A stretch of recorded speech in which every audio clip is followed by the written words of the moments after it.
The desert of Varni stretched far beyond the horizon in every direction, and the wind carried sand like ceaseless whispers of forgotten battles. In that endless golden expanse, a single human explorer made his way toward the rising heat haze. His name was Darren, and he had traveled farther than any other human in this part of the galaxy. He walked with a steady step, guided only by instinct and the vague tales he had heard about a forbidden tribe that lived deep within the dunes. People spoke of them with fear. They mentioned their cruelty toward outsiders and their long tradition of capturing alien warriors to turn them into servants. Darren had heard one tale in particular. It spoke of an enslaved alien warrior held in the depths of the tribe's fortress. They said she was fierce, strong, and dangerous, but chained since childhood, so that her power never reached its true peak. Darren did not know why this story haunted him. Perhaps it was the idea of someone born for battle yet denied freedom. Perhaps it was the quiet guilt he held about how often humanity had ignored the suffering of others. Whatever the reason, he had come to find her. As he climbed the final dune, he spotted the great stone wall of the desert tribe's fortress. Tall pillars stood like ancient guardians, and dark banners fluttered in the burning wind. A pair of armored sentries walked the perimeter, but the storm of sands provided Darren good cover. With patience and skill, he slipped past the guards and entered the fortress. Through a narrow crack in the stone, inside the fortress, he found a maze of tunnels carved by hands, both human and alien. Strange symbols etched into the walls glowed faintly with a blue shimmer. The deeper he went, the colder the air became, as if the fortress walls themselves feared what lay below. Down a series of spiraling steps, Darren finally reached the chamber described in the stories. Two massive gates stood before him, built of dark steel and reinforced with heavy chains. From behind the gates, he heard a steady, rhythmic breathing, strong, focused, almost like the breath of a trained predator. A low voice murmured something he could not understand. He pushed his hand against the gate and whispered softly, "I'm not your enemy." The breathing stopped. Sharp metallic clink echoed as if someone had turned their head and the chains had shifted. Then a voice spoke from within. It was unlike any voice Darren had ever heard. Soft, yet filled with strength. Calm, yet carrying decades of pain. "Who are you?" Human Darren looked through a small crack between the steel bars. In the darkness, he saw glowing silver eyes staring directly at him. Eyes filled with defiance but also deep exhaustion. He took a slow breath and answered, "My name is Darren. I have come to free you." She stepped closer, and the dim light revealed her form. A tall alien woman, covered in markings that glowed faintly like starlight on water. Her skin was a deep shade of blue, and her hair flowed behind her like strands of night. Heavy shackles bound her wrists, ankles, and neck. The chains led into the walls, pulsing with an energy that kept her power suppressed. "No one comes here to free me," she said, "only to break me further." "Not today," Darren replied. The alien warrior tilted her head as if studying him. For a long moment neither spoke. The chamber seemed to hold its breath. Why would a human risk death for someone he has never known? She asked. "Because no one deserves to live chained," Darren answered. "Not in your world, not in mine. And because the story spoke of a warrior who never bowed, someone who kept her fire alive despite everything. I wanted to see if they were true." The silver eyes softened. "My name is Serena," she said. "I was taken by this tribe when I was very young. They feared my abilities and decided it was safer to turn me into a weapon they could control. I have fought countless battles for them. I have shed blood for their survival. Yet they keep me locked away like a creature of myth. Darren reached for his pack and took out a small device. A pulse key capable of disrupting the energy of the chains.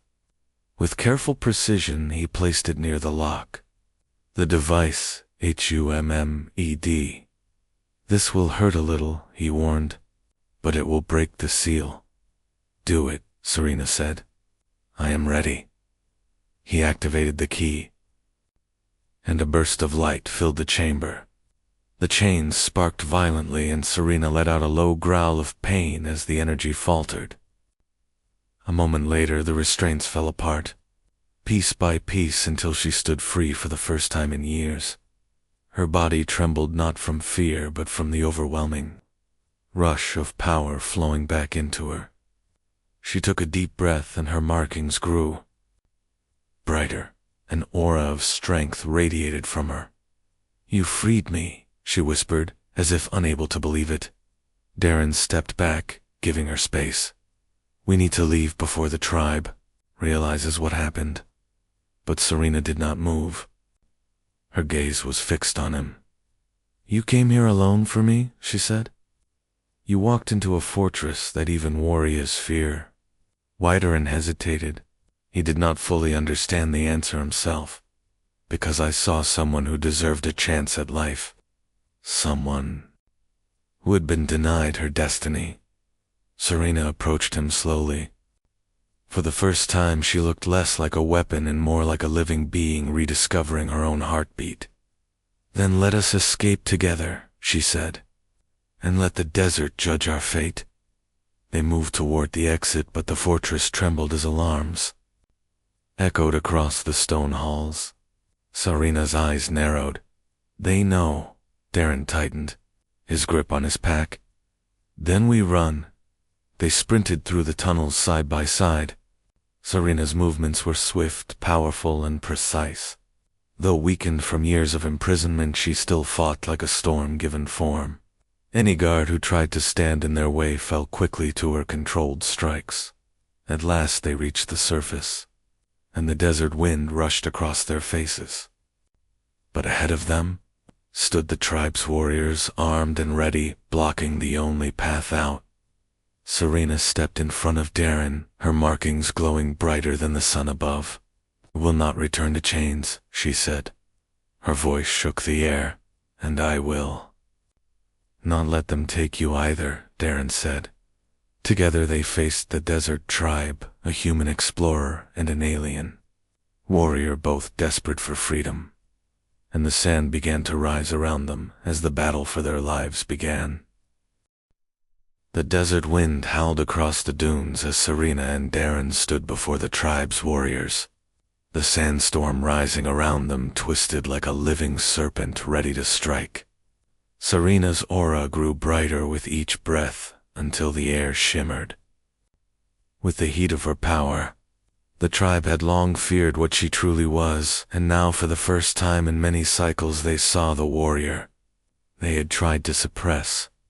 She took one step forward, and the sand beneath her feet shifted as if bowing to her strength. The warriors hesitated, gripping their spears tightly. They had never faced her unchained. Darren glanced at her, unable to hide his awe. You do not have to fight them all, he said. We can run while the storm covers us. Serena shook her head. They will hunt us forever if we flee now. If we do not stand our ground here, then freedom will always remain behind our backs, like a shadow waiting to swallow us. Darren nodded. Then I stand with you. For a moment her eyes softened again. No human had ever spoken to her like that. No human had ever chosen to stand by her side without fear or judgment. The first warrior charged forward with a roar. Serena raised her hand, and the sand answered her call, surging upward in a spiraling wave. It struck the warrior with the force of a crashing tide, hurling him across the dunes. Another warrior followed, then another. Serena moved like lightning, her body a blur of graceful precision. Every strike she delivered was measured, not born of rage but of necessity. She did not kill. She only incapacitated. Darren fought too, though his strength was far humbler than hers. With quick thinking he used his tools, traps, and swift movements to distract and disarm the attackers. Together they formed a rhythm, a strange harmony of human ingenuity and alien might.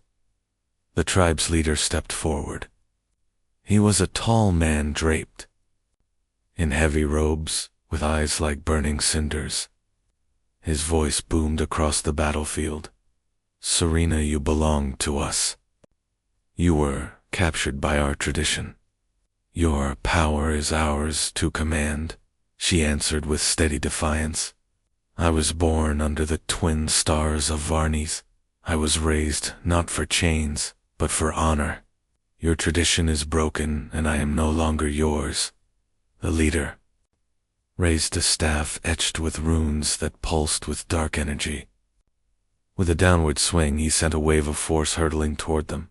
Serena leaped in front of Darren, shielding him as the wave clashed against her aura. Sparks of blue and gold burst into the air. "You protect the human," the leader spat. "You choose him over the tribe that raised you."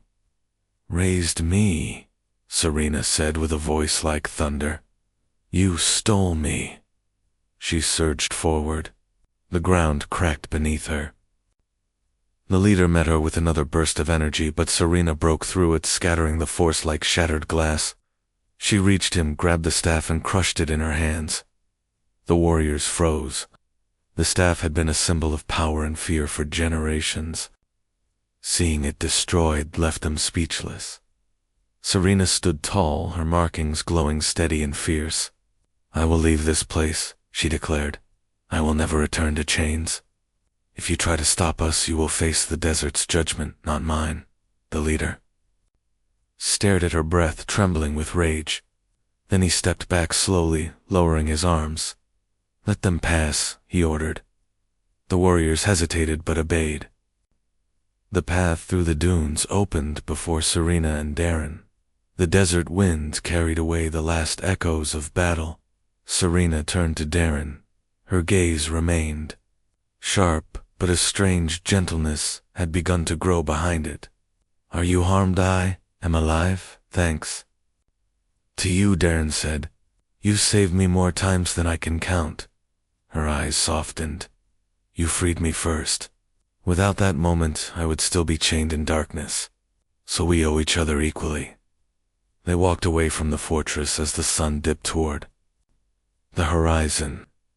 The sky changed from gold to deep violet, and the heat of day faded into the cold breath of night. The sand beneath their feet cooled and glittered under the growing starlight. After a while, Darren spoke. "Where will you go now that you are free?" Serena looked toward the stars. "My people are scattered across the galaxy. Many were hunted by tribes or empires who feared us. I do not know where they are now. Perhaps none remain. I must search for them." "Then we search together," Darren said. Serena turned her head, slightly surprised. "You would travel with me across the stars if you will have me," he replied. "I have wandered for years looking for something worth my time, my life, my purpose. Maybe my purpose was to free you. Maybe it is to see where your path leads." She looked at him for a long moment. Her silver eyes reflected the starlight with a quiet depth. "Then walk with me, Darren, until our paths part naturally." They continued across the vast desert, leaving behind the fortress, the battles, and the pain. Serena walked with a new gait, one that no longer bent under unseen chains. Darren walked beside her with calm determination. But the desert was wide and filled with dangers unseen. Ancient mechanical guardians hidden beneath the sand awakened when they sensed her power. The dunes began to rumble. Serena stopped and raised her hand, signaling Darren to stay back. The ground split open and a massive serpent made of gleaming metal and grinding gears emerged from the depths. Its eyes glowed with crimson light, and its scales moved like steel. Feathers. Darren stared wide-eyed. What is that thing, gay guardian from ages long before your people arrived in this region? Serena said.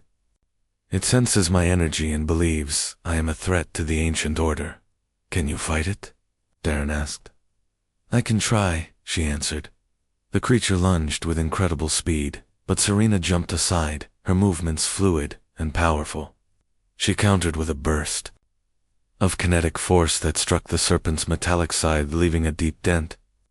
The serpent roared with a screeching metallic howl. Darren activated a beacon that emitted a blinding flash of light, confusing the serpent long enough for Serena to leap onto its back. She struck a series of glowing joints, weakening its structure. With a final strike, she shattered the core at the back of its head. The serpent collapsed into the sand, its glowing eyes fading.